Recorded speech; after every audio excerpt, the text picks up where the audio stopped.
kale can be a difficult one, right? Or greens altogether can be kind of tricky to prep and use. So sometimes if you cook kale, lots of times the leaves wilt and then you have this really tough stem.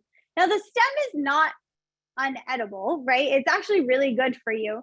But lots of times we want to actually take the greens off and cook the stem first.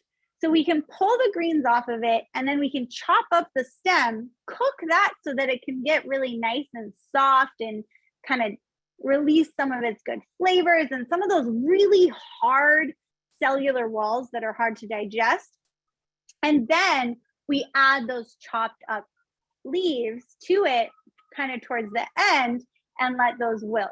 So then you don't have to waste as much of it, or you may enjoy it more. I'm very sorry if you hear the sirens outside. As I said before, I live in New York City, so sometimes there may be noise. So one of the ways that I like to kind of take kale, now there are other little kitchen tools like this handy dandy little stripper that you can use. Personally, I barely ever even remember that I have it, but it can work well if you want to get it. So you would just take the kale and you put it right there and it separates it pretty perfectly, which is really nice. So if you're looking to save time and you don't want to kind of use your hands to kind of pull that kale off, you can have the leaves and then you have the nice stem. It has all different size holes, so you can use them for different herbs also.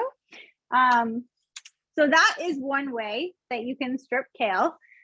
You can also do it with other greens. But let's say you don't have that tool and you want to get it off.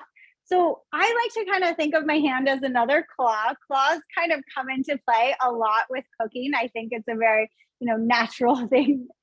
Gets us back to our roots, right? So claws, getting into the dirt, things like that.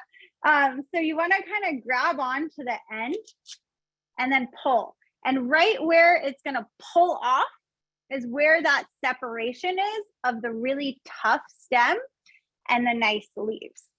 So using it kind of in that process. Should we do another one just for good measure? So taking it. Yes. All right. So you want to kind of get right up at that top part and pull. And then it separates the two of them. And then you have your leaves and you got your stem.